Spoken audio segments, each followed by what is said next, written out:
Bonjour, si vous êtes connecté, partagez aussitôt le direct. Nous allons avoir un petit moment de causerie ensemble. Je pense que je vais m'arrêter quelque part pour pouvoir, parce que souvent le réseau n'est pas trop bon dans l'environnement ici.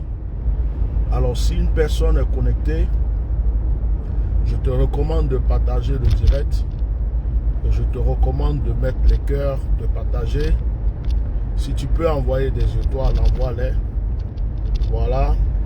Que Dieu vous bénisse. Que la grâce de Dieu soit avec vous. Je vais essayer de me trouver un endroit pour pouvoir m'arrêter afin de ne pas rentrer dans une zone où il n'y a pas de réseau. Parce que souvent, quand on fait les directs en voiture comme ça, il arrive que on a des endroits où il n'y a pas de réseau et ça fatigue le direct.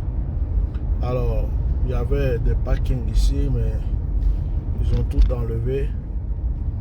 Donc, je vais essayer de m'avancer encore pour trouver un parking. Alors, pendant ce temps, mettez les cœurs. Moi, je ne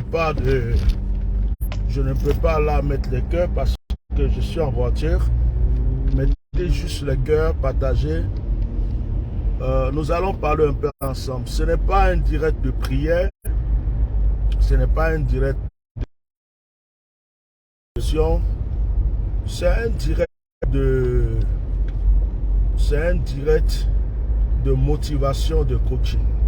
C'est un direct pour parler. Donc, mettez les cœurs. Mettez les cœurs. Ce direct va concerner tout le monde.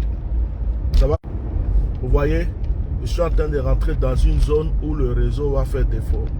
Il faut juste que je me trouve maintenant un endroit où c'est possible de me garer. Est-ce que là, je peux me garer? Non. Là, c'est l'entrée des voitures, blablabla. C'est ça la France. Hein. Au bled là, au bled tu peux garer n'importe où pour... Hein? Au bled tu peux garer n'importe où. Ici en France, tu t'amuses à garer n'importe où mon cher, tu prends des PV. Tu prends que des PV. Et c'est comme ça. On s'adapte à chaque lieu. Mettez les cœurs partagés. Je vais trouver un endroit. Voilà. Je crois que je vais me mettre vers la plage. Là. Vers la plage, ça serait mieux. Il y a des parkings là-bas. J'espère qu'il y a le réseau là-bas. Voilà. Bon, aujourd'hui il fait un peu beau. Hein. On a porté les vestes le matin, mais là il fait chaud. Il fait chaud. Je ne sais même plus si on est en hiver ou on n'est plus en hiver ou on est en printemps. On est en train d'aller en printemps. Tout ça, moi je ne sais pas. La nature change tellement. Tu te lèves un matin, il fait froid. Tu t'habilles bien froid. Après, il fait chaud. Ben, voilà. Hein. Alors, est-ce que vous m'entendez bien? Si vous m'entendez, mettez des cœurs. Si vous m'entendez, likez massivement. Je vais parler à une personne. Je vais booster une personne aujourd'hui. Je vais toucher des points. Alors, je vais essayer de me garer ici. Dans ce parking, si j'arrive à rentrer. Oh, c'est beau. Ouais. J'espère qu'ils ne m'ont pas bloqué le parking là. Ça bloque tout maintenant là. Tout est des travaux partout, des blocages partout. Bon, ça va. Ok, je vais essayer de me mettre dans ce parking. Mettez les cœurs pour me prouver que vous m'entendez. Voilà, je vais me garer quelque part tranquillement. Mettez les cœurs pour me prouver que vous m'entendez. Voilà. Ok. Voilà. Je vais mettre comme ça. Yes. Regardez derrière moi là. Regardez derrière moi, c'est la mer. Vous voyez la mer? Là au fond c'est la mer. C'est la mer qui est derrière. C'est un beau paysage ici. Allez, ok. Je vais éteindre le moteur. Que le Seigneur soit béni par sa grâce. Que son seul nom soit glorifié. Alors, que Dieu vous bénisse. Pourquoi je fais ce direct? Pour plusieurs choses, pour plusieurs cas, pour plusieurs choses. Et je veux parler à une personne, je veux parler à un homme, je veux parler à une femme. Je veux parler à quelqu'un. Vous savez, dans la vie, il y a plusieurs sortes de personnes. Il y a des gens qui pensent que parce qu'ils t'ont connu un jour, ta vie dépend d'eux. Mettez les cœurs. Il y a même des gens qui pensent que s'ils t'ont quitté, s'ils t'ont abandonné, s'ils ne te parlent plus, s'ils ne te disent plus bonjour, s'ils ne cherchent plus à te voir, si toi tu ne les vois plus, bon, pour eux, ils pensent que ta vie est foutue, quoi. Il y a des gens comme ça. C'est pourquoi il y a des gens dans la vie, vous allez voir que vous êtes là, ça vous est déjà arrivé, vous êtes avec quelqu'un, vous vous entendez bien, vous ne savez pas d'où vient le problème.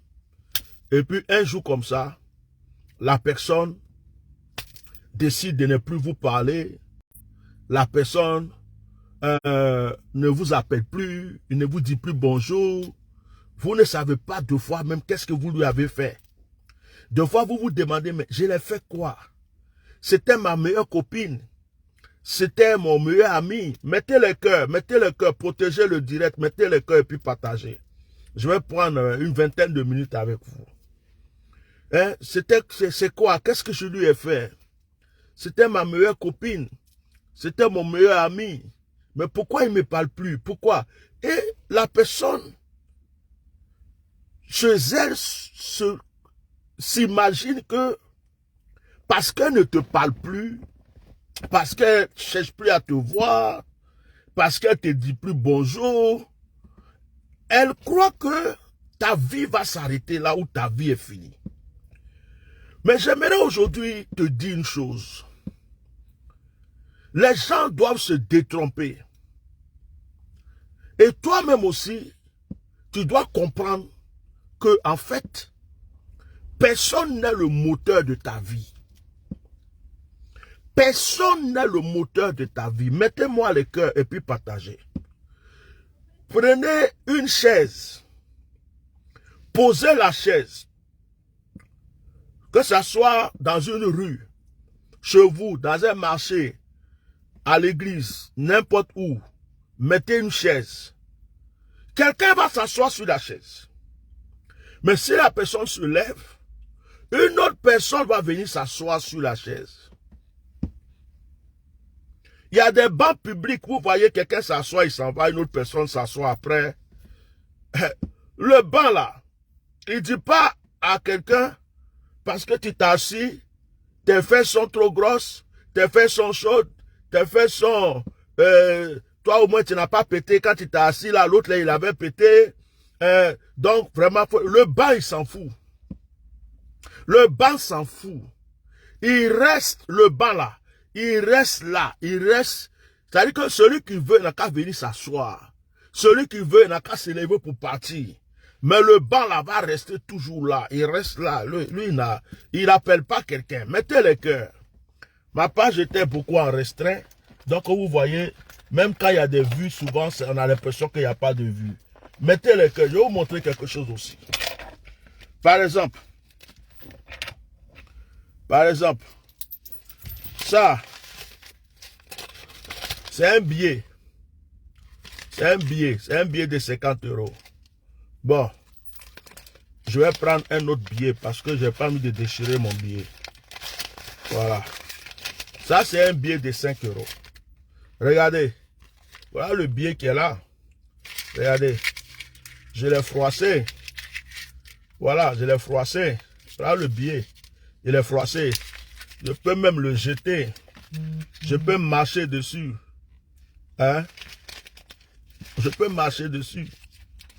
Le billet là, ça restera toujours un billet de 5 €. J'ai fini de le froisser. Même s'il était un peu déchiré, je vais mettre du scotch. Il reste toujours un billet de 5 €. Je ne vais pas le donner ça à un commerçant et puis il va me dire, oh, c'est trop froissé. Je ne prends pas. C'est 5 €. Il garde toujours sa valeur. Alors, voilà une chose que tu dois comprendre. Tu as une valeur. Tu as une valeur. Et cette valeur-là, c'est ce que quelqu'un a vu pour s'attacher à toi, pour s'approcher à toi, pour s'approcher de toi. Et peut-être que la personne à un certain moment a essayé de se mesurer à ta valeur. Elle voit qu'elle ne peut pas surpasser ta valeur, elle va s'écarter. Deux fois, la personne peut faire la concurrence avec ta valeur en vain et puis elle préfère s'écarter. Deux fois, la personne aussi croit que elle a plus de valeur que toi. Elle croit qu'elle a plus de valeur que toi, donc elle préfère se mettre à côté. Oh, frère, je vais vous dire une chose. Votre vie ne dépend de personne. Une maman, une femme même peut te mettre au monde. Une femme même peut te mettre au monde. Et puis te rejeter, t'abandonner. Ça ne t'empêchera pas de réussir. Il y a des enfants qui ont été jetés dans les poubelles, dans des trous, dans des fossés, dans des caniveaux, abandonnés à l'hôpital. Aujourd'hui, ils sont devenus quelqu'un. S'il fallait dépendre de quelqu'un pour réussir dans sa vie, tous les orphelins allaient être malheureux. Aucun orphelin n'allait réussir dans sa vie. Parce qu'il y a des orphelins de père, il y a des orphelins de mère. Voilà. Il y a des orphelins de père, il y a des orphelins de mère. Vous voyez, la vie dans laquelle nous sommes, chacun a son étoile. Je fais une parenthèse. Vous voyez, il y a un message qui est épinglé ici. Je vais essayer de... J'espère que je vais le détacher, je vais le supprimer. Voilà. Il y a un message qui est épinglé. C'est Facebook qui m'a fait mettre ce message. Mettez les cœurs. C'est pour... Il y a une partie qui me gêne dans le message pour que j'aie de l'argent. Bon, je ne suis pas là pour mendier l'argent sur les réseaux sociaux. Donc, j'essaie de changer. Je ne sais pas comment faire pour changer ça. Peut-être si quelqu'un connaît, va me donner des conseils. Là, je l'ai supprimé là. C'est bien beau d'envoyer des cœurs et tout, mais c'est pas à moi de dire cet argent va me permettre l'argent, non. Moi, je fais pas ce genre de choses sur les réseaux sociaux. Voilà, c'est un peu la dernière partie du message là me gêne. Donc à chaque fois, je suis obligé de le supprimer, mais c'est automatique. C'est Facebook qui met ce message là. Voilà, c'est pas moi qui l'ai écrit. Donc ne croyez pas que j'ai mis un message pour demander de l'argent. Je viens de le supprimer. Voilà. Donc je disais que il y a des gens qu'on a jetés dans la poubelle, hein, des enfants. Hein. Je prends l'exemple de nous qui sommes en Europe. Il y a des gens qui sont venus en Europe, qui ont compté sur des gens, par exemple. Ils ont compté sur une grande sœur, un grand frère. Ils ont compté sur quelqu'un pour dire, si je vais en Europe, si je vais aux États-Unis, si je vais en Italie, si je vais en France, ma grande sœur va m'aider, mon grand frère va m'aider. Et puis, ils font des efforts jusqu'à ils arrivent. Et quand ils arrivent, la personne sur qui ils ont compté là, deux fois, les regarde même pas, les maltraite ou les envoie balader. D'autres, on les a chassés de la maison. D'autres, on les a dit, ah, sors de ma maison, sors de mon appartement, des trucs comme ça. Il y a des gens ici, on les a mis dans la rue, en Europe. Mais ceux qui ont fait ça, on cru que quand tu te jetais là, qu'ils te mettaient dans la rue, ils croyaient que c'était fini pour toi. Ça, il y a d'autres, c'est dans le cadre de la famille.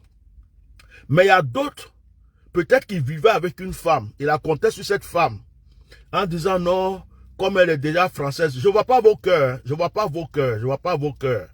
Moi, je suis en train de vous donner des conseils. Je veux que vous participez avec vos likes et vos cœurs. Et même vos étoiles et tout ça. Voilà. Donc, il y a d'autres qui étaient avec un homme ou une femme. Ça peut être ici en Europe.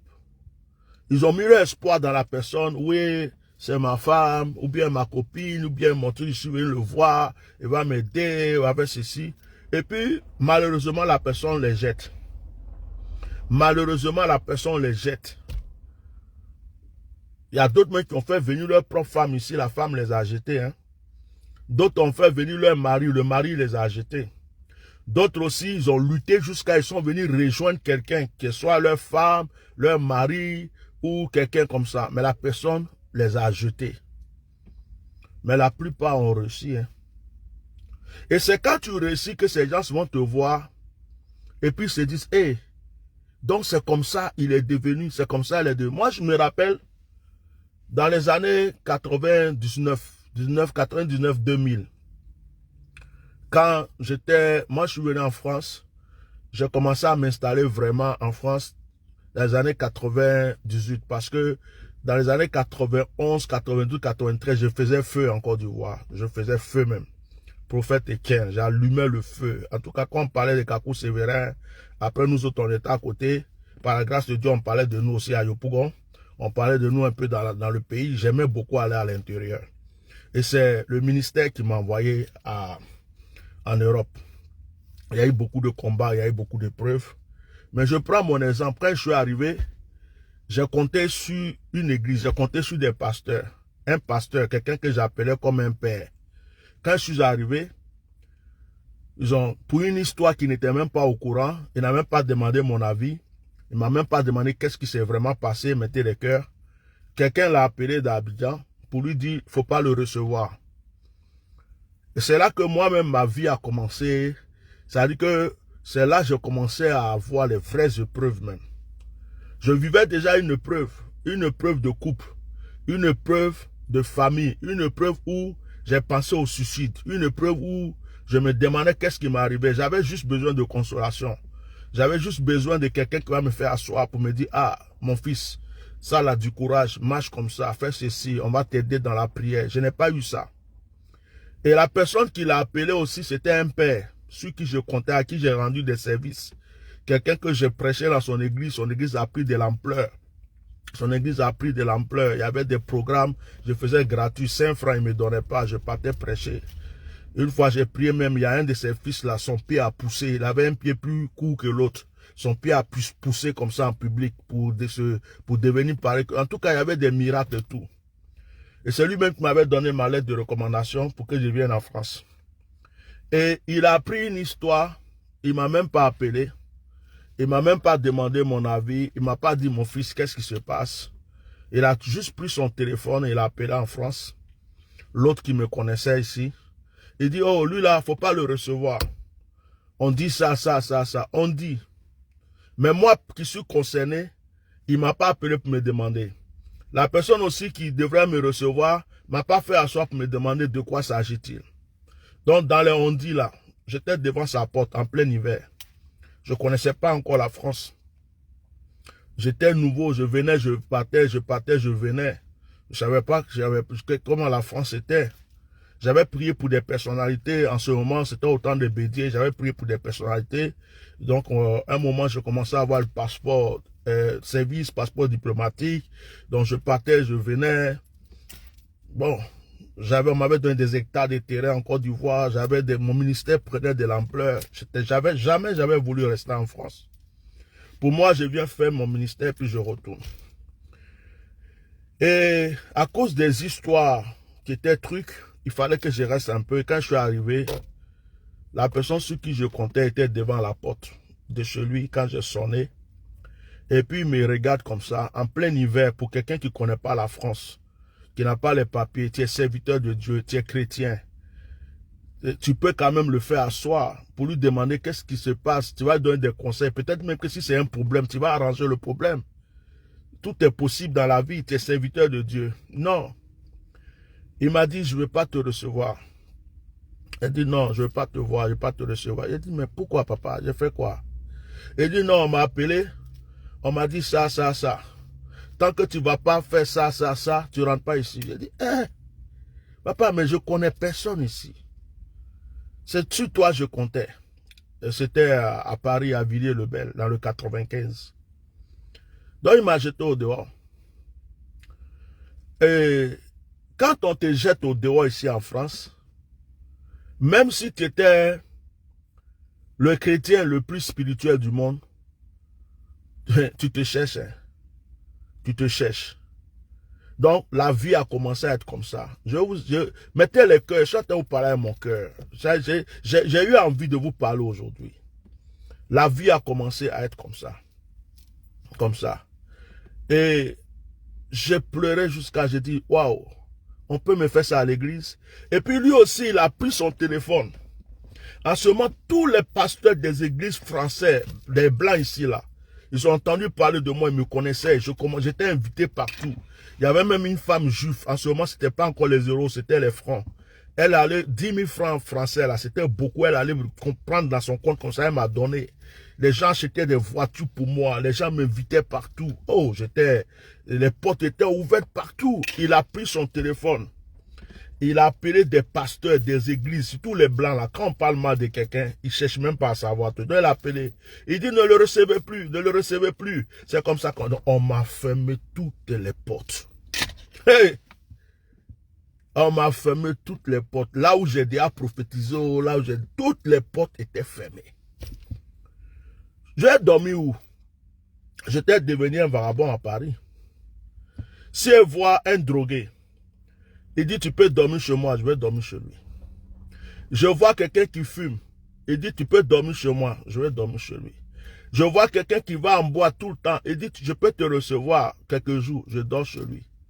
Même s'il y a une femme qui me veut, que je ne la veux pas, et qu'elle va profiter de moi, frère, je te donne témoignage et en même temps je t'aide. Je vais aller. Pourquoi? Parce que ma vie, je ne savais plus qu'est-ce que c'était devenu. Toutes les églises avaient fermé les portes. Pour rien, je ne sais même pas. Ça veut dire qu'on dirait que j'ai tué quelqu'un. Et puis même quelqu'un qui tue quelqu'un là, on peut le faire asseoir pour l'aider, non? Pour un problème que quelqu'un a vécu dans son couple, ils n'ont même pas cherché à savoir qu'il y avait... Oh, c'est moi qui souffrais. C'est moi qui supportais quelque chose pendant 9 mois. J'en pouvais plus. Au lieu de me consoler, de m'aider, de me donner des conseils, comment je vais gérer cette situation, ils m'ont jeté comme une merde dans l'église. Si vous voyez souvent mon caractère bizarre et que je ne cherche pas à être comme tous les chrétiens, tous les pasteurs, c'est parce que je sais d'où je viens. Je sais d'où je viens. Et c'est là que j'ai commencé à découvrir l'amour des païens.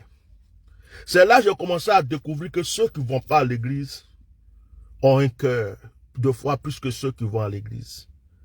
Avant, je vois quelqu'un boire du vin, de toute façon, je vais l'attaquer. Je vois quelqu'un fumer une cigarette, mais maintenant là, ce que tu fais, je te regarde, je prie pour toi, et puis ma douceur, ma manière d'être avec toi va t'aider. J'ai dit, ils m'ont jeté. Pour eux, c'était fini pour moi. Pour eux, c'était fini. Mais c'était les païens qui me recevaient, c'était les païens qui me donnaient à manger. Je ne pouvais plus mettre les pieds dans une église. C'est là que j'ai connu Lourdes. Étant évangélique, chrétien évangélique, j'ai connu Lourdes. Je n'étais pas catholique, mais je partais m'asseoir. Comme c'était un coin de pèlerinage, souvent je partais là-bas, et puis je m'assois, et puis je regarde le ciel, et puis je parle à Dieu. Mettez le cœur haut. Mettez le cœur, je parle à Dieu. Et je suis là encore. J'ai dit, oh, je vais tout faire, je vais rentrer au pays. En 2022 ou bien en 2002 ou en 2004, on m'appelle, on me dit, ta maman est décédée. J'ai failli me jeter devant un train, j'ai failli me suicider. Ah là, j'avais tout perdu, parce que c'était ma seule vie, ma mère. Donc, je prenais les cachets, je prenais des médicaments qu'on m'avait donnés pour dormir, parce que je ne dormais pas. Ça ne suffisait pas, je mettais même l'alcool dessus, pour pouvoir dormir. Moi qui avais arrêté de fumer, je suis même encore allé reprendre la cigarette. C'est-à-dire que c'est comme si je voulais m'empoisonner moi-même jusqu'à ce que je vais... C'est-à-dire que la vie n'était plus rien pour moi. Quand je passe à côté d'une église comme ça, je passe. Quelqu'un que Dieu a utilisé. Quelqu'un qui a chassé les démons. Quelqu'un qui a opéré les miracles. Quelqu'un qui a guéri des fous. Quelqu'un qui a fait lever les paralytiques. Quelqu'un qui a vu mort ressusciter. Quelqu'un qui a prêché, des églises ont été en réveil. Quelqu'un qui est rentré en brousse, qui a brûlé les fétiches. Quelqu'un qui a converti des drogués, des prostituées. Et puis il n'y a aucun chrétien, aucun pasteur qui m'avait appelé même pour dire, hé frère, tu es où? Qu'est-ce qui se passe? Vraiment, je te vois plus, il y a quoi? J'ai dit, on m'a oublié, j'étais. C'est comme si les chrétiens m'avaient pris et puis ils ont dit, on va te tuer pour te donner à Satan. Ouais, mettez le cœur. Je loue Dieu dès que je suis passé par là. Je ne regrette pas, hein. Ça m'a beaucoup aidé. Ça m'a fait connaître l'homme. Et donc, ce qui fait que j'ai commencé à grouiller dans la France. J'ai commencé à grouiller. Les choses que j'avais abandonnées avant, je retournais 2 fois dedans. Je n'avais plus rien. Je n'avais plus de famille. Ma maman était décédée. Ici, je n'ai personne. La femme qui m'avait créé des problèmes avant, on faisait les enfants mouraient. Il n'y avait pas d'enfants. Le seul enfant qui était là, c'était un garçon. Je luttais même pour le faire venir. Maintenant, moi-même là, je ne sais plus comment je vais faire. Je ne sais plus comment il veut faire. Donc, j'avais que le ciel. Des fois, je regarde les étoiles, je prie. Je regarde le ciel, je prie. Des fois, je vais m'asseoir dans une église catholique. Moi, si ce n'est pas à cause de bouche de quelqu'un, j'allais retourner à l'église catholique. C'est à cause de bouche des gens. Hein. Je vous dis aujourd'hui, c'est à cause de bouche des gens, c'est à cause de quelque chose. C'est à cause de quelque chose parce que j'ai des enfants spirituels qui sont dans l'église évangélique, qui croient en mon ministère, en moi. Sinon, moi, Etienne, j'allais m'asseoir à l'église catholique, j'allais me mettre dans un groupe, un groupe de prière, un truc comme ça, et puis on n'en parle plus. On appelle Frère Ignace, j'ai pris, parce que j'ai vu l'amour chez eux. J'ai vu l'amour chez eux. Les gens qui m'ont plus fait du bien, depuis je sais Dieu, ou depuis j'ai connu Dieu, les gens qui m'ont donné plus d'amour dans ma vie, ce sont les catholiques. Ce ne sont pas les évangéliques. Ce sont les catholiques. C'est moi qui le dis. Les gens qui m'ont donné l'amour, qui m'ont montré que l'amour existe, ce sont les catholiques. Les évangéliques m'ont tué. Les évangéliques m'ont jeté, ils m'ont exploité, ils m'ont secoué, ils m'ont brisé. C'est pas un jugement que je suis venu faire, mais je suis en train de donner un témoin pour aider quelqu'un. Et puis, quand je priais dans le vide, tout ce que je demandais à Dieu, puisque j'avais dit, Seigneur, donne-moi une famille. Donne-moi une famille. Si tu me donnes une famille, tu me donnes même une femme, tu me donnes des enfants, tu me donnes, Seigneur, je vais reprendre. Même si je dois me sacrifier, je vais le faire. J'ai commencé, c'est ma prière, c'était ma seule prière, parce que je n'avais plus rien. Et puis, Dieu va faire les choses quand les choses vont changer. Mais pendant ces moments de preuve-là, quand on laisse tomber les chrétiens, j'ai connu des frères ivoiriens. J'étais par exemple dans une ville qui s'appelle Pau. J'ai connu des frères ivoiriens. J'ai dit, oh, j'ai trouvé ma famille, mes frères. Il y avait une de mes soeurs que j'avais vue. Bon, aujourd'hui, on se parle. Elle est devenue servante de Dieu. Mais en ce moment-là, vraiment, c'était mon espoir. Et ma soeur, tout. J'ai trouvé ma soeur. Elle dit qu'elle m'aimait. J'ai dit, je l'aimais, tout. Un jour, je ne sais pas ce que je l'ai fait. Elle m'a jeté au dehors. J'ai dit, je ne vais pas appeler la police. Ils sont venus me prendre. Ma première garde à vue, je fait en France, c'est à cause d'elle, j'ai fait ça. On m'a pris, on m'a envoyé en garde à vue. Pour quelqu'un qui n'avait même pas de papier. Mais aujourd'hui, elle et moi, on parle. C'est bon. On parle, elle est servante de Dieu. Elle me respecte, tout va bien. Mais voilà. Après, j'ai connu un frère. Lui, je ne sais pas si c'est un Guéré ou un Yacouba. Un frère qui avait un restaurant. Je partais l'aider, je faisais la cuisine, je faisais le service. Mais il me faisait une ardoise pour que je paye. Je n'avais pas encore la carte bleue, je n'avais pas encore les papiers. Donc, des fois, les gens m'offraient à boire, à manger. Il ne m'a pas donné 5 francs, il ne m'a jamais payé. Mais il m'a mis une ardoise.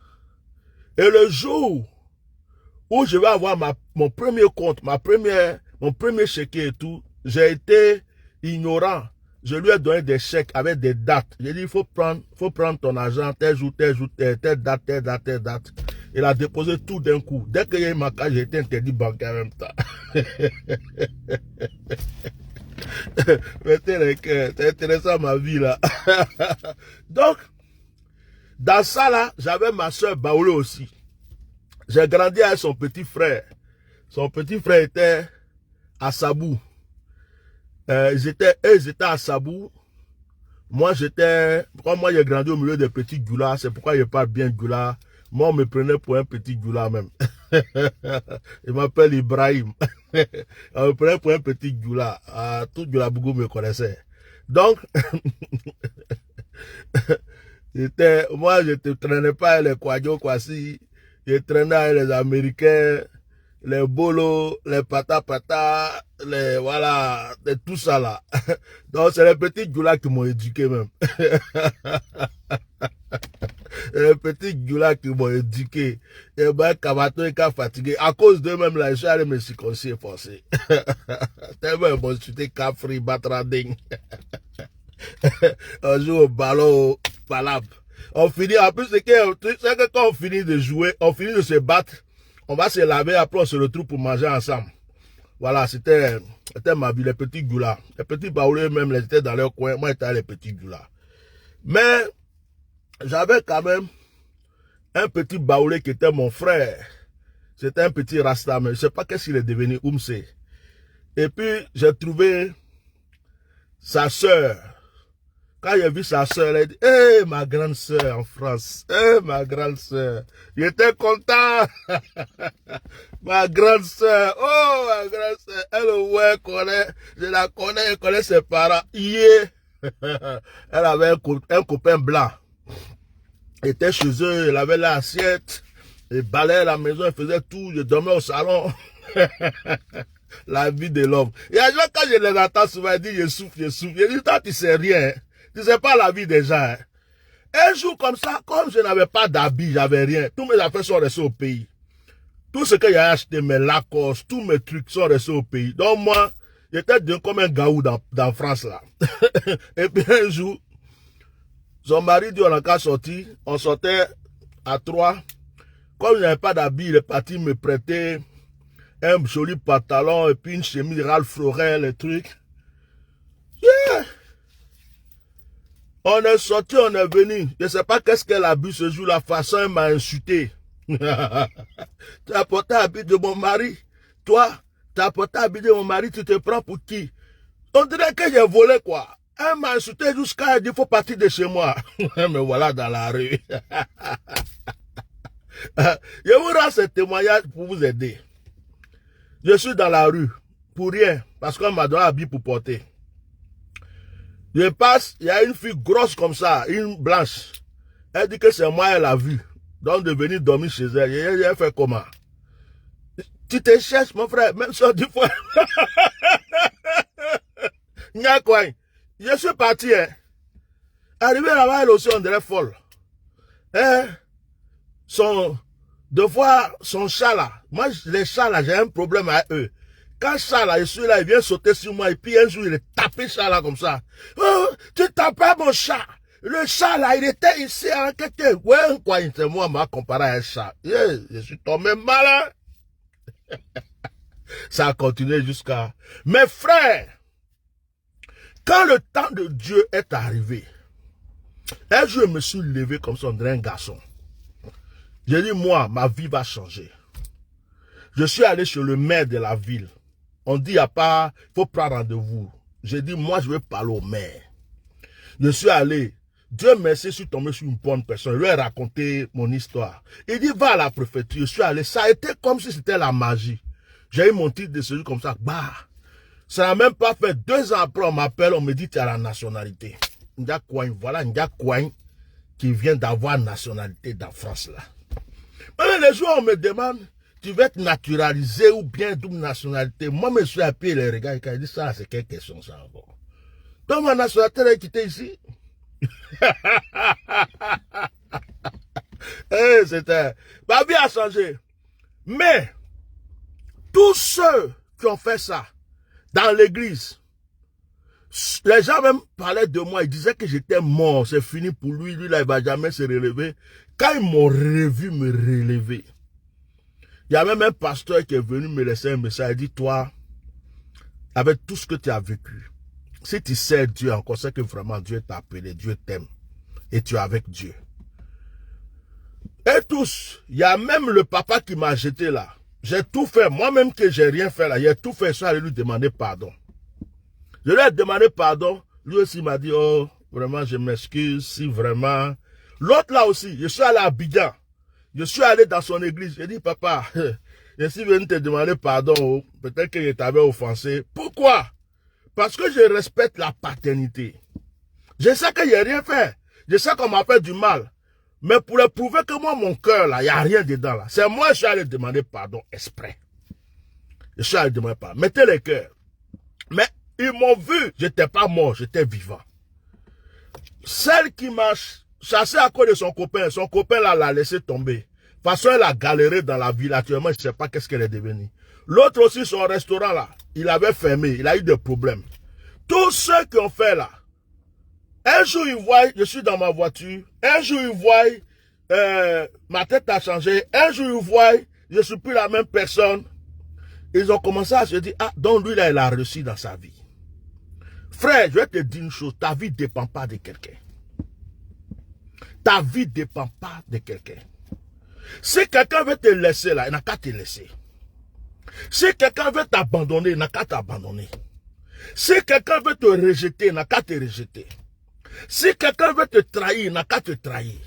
Il y a des gens qui pensent que parce qu'ils t'ont rendu aussi service un jour, ils pensent que tu leur es redevable toute ta vie.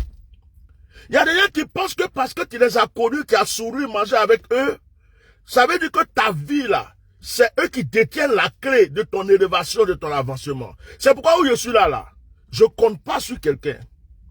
Moi, je pourrais frapper des portes des ministres. Je pourrais frapper les portes de certaines personnes pour de l'argent. Mais ça ne m'intéresse pas. Parce que ce qui est pour moi, c'est ce que Dieu va me donner. Ce qui n'est pas pour moi là, je ne vais pas chercher. Parce que tout ce que tu cherches avec force, il y a des conséquences derrière. Aujourd'hui, on veut se faire voir. Je suis dans ma petite voiture ici. Même si ce n'est pas la dernière voiture qui vient de sortir. Je suis à l'aise quand je sors, quelqu'un me voit et me respecte. Quand on voit mes enfants, on me respecte. Quand on regarde ma tête là. Là, j'ai 52 ans. Regarde ma tête. Est-ce que je ressens mal? Des fois, je suis fatigué, j'ai fait un peu vieux. Mais là, par exemple, quand tu me regardes là, est-ce que je ressemble à quelqu'un qui est... Non! Même quand j'ai rien dans ma peau, je suis heureux. Quand j'en ai, je suis heureux. J'en ai pas, je suis heureux. Parce que je sais d'où je viens. Je vais dire à une personne aujourd'hui, écoute-moi très bien. On peut te rejeter, t'abandonner, te délaisser, te repousser. On peut même te trahir. Tu as compté sur quelqu'un jusqu'à aujourd'hui, il t'a jeté. Il faut savoir que la personne n'est pas le moteur de ta vie. Ta vie la peut repousser encore parce que tu es un palmier. Tu es un palmier. Un palmier, on le jette n'importe où, il pousse et il repousse. Tu comprends? Donc, c'est ça la vie de l'homme. C'est ça. Et dans les épreuves, Dieu te forme. Dans les épreuves, Dieu te forme. Dans les épreuves, Dieu te donne un cœur qui t'appartient. Parce que avant, tu avais le cœur pour appartenir à plusieurs personnes. C'est dans les épreuves que Dieu te montre ton vrai chemin. C'est dans les épreuves que Dieu t'apprend qui tu es. Et tant que tu ne te connais pas toi-même, tu ne peux pas savoir où tu vas. Tu comprends? Que Dieu vous bénisse. Je fais aussi une parenthèse dans ce direct. Il y a une personne qui m'a demandé tout dernièrement, Bishop, on ne te voit plus faire les directs de clash, les directs sur la politique, les directs pour défendre la Côte d'Ivoire. Tu es de quel camp? Tu as changé de camp ou bien? Mais moi, j'ai pas de camp et j'ai pas changé de camp. Mais je ne suis pas aussi l'esclave de tout le monde. J'ai une vie. Mettez le cœur, parce que j'ai envie de parler aujourd'hui. J'ai une vie. J'ai des enfants. Quand toi, tu te lèves pour aller à Abidjan, tu prends ton avion, tu vas à Abidjan, tu es content. Ou bien tu vis à Abidjan actuellement. Toi-même, tu es content. Tu fais tes va-et-vient. Et puis, à cause de toi, par exemple, moi, je me suis levé. Et puis, j'ai parlé. Mais moi, je ne peux plus peut-être aller dans mon pays à cause de toi. Mais toi, tu es à l'aise, tu vas à ton pays. En ce moment-là, je suis ton mouton ou bien. Non, mettez les cœurs. Je suis en train de parler quoi? En ce moment, je suis ton mouton. Je ne suis pas ton mouton. Je ne suis pas ton mouton. Ça là, je vais reparler de ça. Parce que j'ai mélangé avec ce direct. Donc, je vais m'asseoir, je vais bien parler de ça. Je vais bien expliquer aux gens. On a vu Pichering Balé aller en prison. On n'a pas vu quelqu'un se lever pour elle. Il y a des gens qui sont actuellement en prison. Il y a des gens même qui sont en exil. Personne. Ils souffrent pour des gens. Ils sont là, ils vivent leur vie. Et puis toi, tu es là. Toi, tu es devenu comme mouton de tout le monde. Tu te lèves chaque matin, chaque soir. Ouya, ouya, ouya, ouya. Et ils sont là, ils vivent leur vie. Il y a des gens, c'est des petits commentaires ils mettent là. Ou bien ils cliquent. Ou ils t'encouragent. Parle. Mais eux-mêmes là, leur vie, ils n'exposent pas. C'est toi qui exposes toujours ta vie pour les gens. Et quand tu finis d'exposer ta vie, c'est toi qui mets ta vie en danger. C'est toi qui te crée des problèmes. Si Dieu n'était pas avec moi, tout le combat que moi j'ai vécu, s'il était mort, qui allait pleurer même? Si on apprend même que j'ai eu un problème, qui va s'occuper de ça? C'est moi et puis ma petite famille. Si j'ai un avocat pour me défendre, s'il y a des gens... Non, je ne suis pas né pour être le tapis des gens. Personne n'est né pour ça. Donc, quelqu'un ne peut pas venir me demander aujourd'hui, pourquoi tu ne parles plus? Est-ce que tu as changé de camp? Quel camp? Quel camp?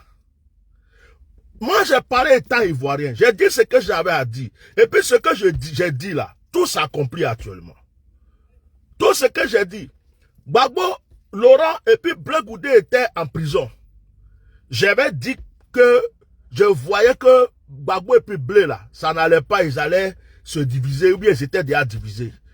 Ils sont venus m'insulter ici. Ils ont dit, on va là-bas, c'est pas vrai. Est-ce que c'est pas arrivé? C'est pas vrai? Est-ce que c'est pas arrivé? Ça est là. C'est ce qui se passe. J'ai dit que les gars allaient se diviser, ils se sont divisés. J'ai dit beaucoup de choses que je ne vais plus retourner là-dessus ici. Mettez le cœur. C'est accompli. Tout ce qui se passe aujourd'hui, à part la mort du roi, parce que le roi lui-même là, vraiment, son pouvoir là, c'est tellement fort. Vraiment, moi-même, j'envie son pouvoir. C'est-à-dire que, je ne sais pas, hein, mais quelqu'un qui est presque tombé, qui s'élève, il faut le respecter.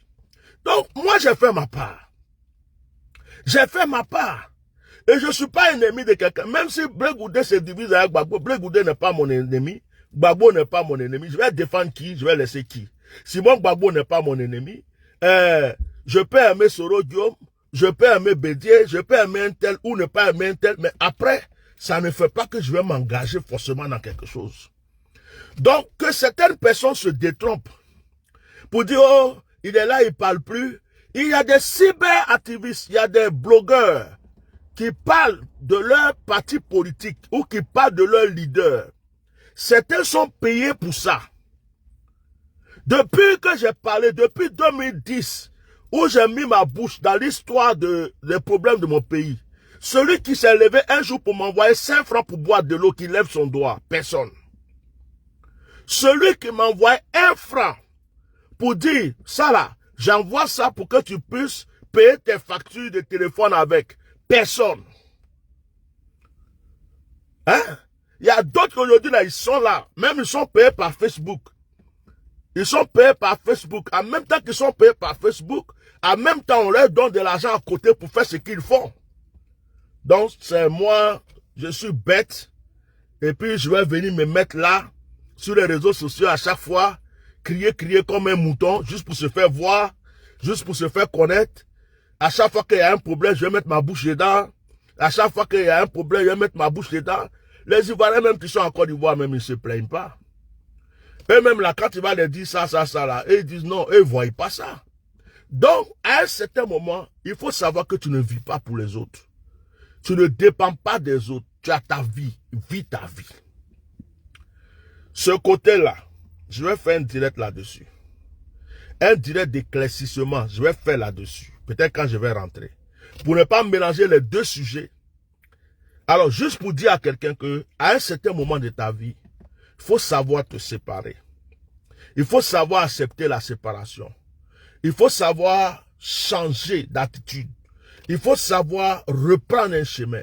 Les personnes qui sont fortes, les grandes personnes, ceux qui sont fortes, sont ceux qui peuvent tomber et se relever.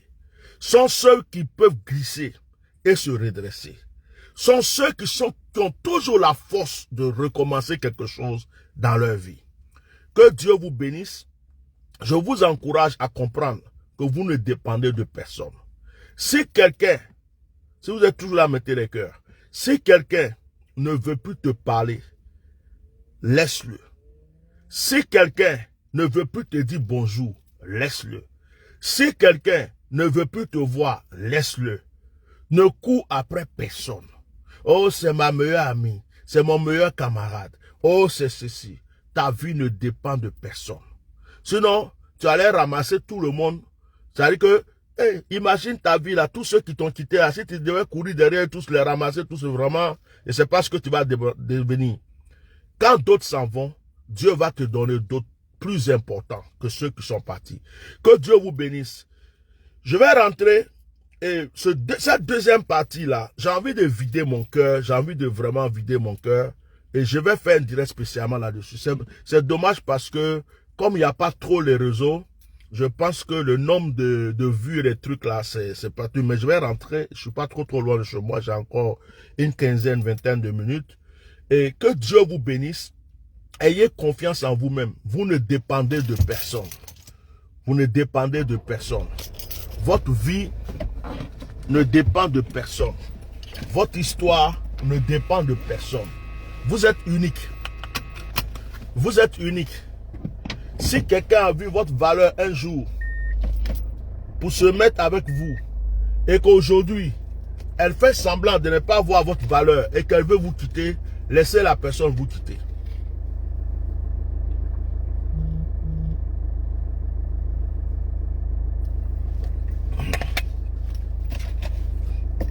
Et si quelque chose ne vous arrange pas, ne vous sentez pas obligé de rester avec cette chose. Des fois, c'est ça qui nous tue. Quelque chose ne m'arrange pas, mais à cause de là,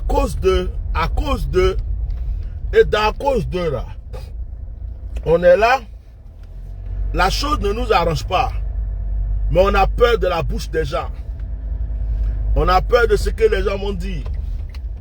On a peur de ce que les gens vont faire. On a peur du regard des gens. Et on est là. On souffre. Il y a d'autres mecs qui sont dans des relations. Ça ne les arrange pas. Mais ils sont assis dans cette relation-là. Il y a d'autres qui ont des amitiés.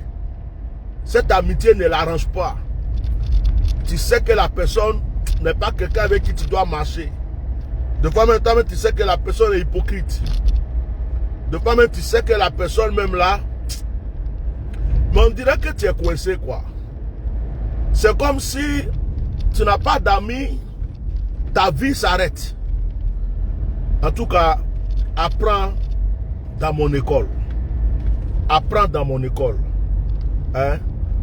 Quand tu arrives à te faire tout seul, quand tu arrives à te construire tout seul, où je suis assis là, il n'y a pas quelqu'un qui peut lever son doigt pour dire j'ai fait ça pour lui, c'est à cause de moi il a fait ça, c'est moi qui lui ai donné ça, c'est moi qui ai fait ça, telle chose là.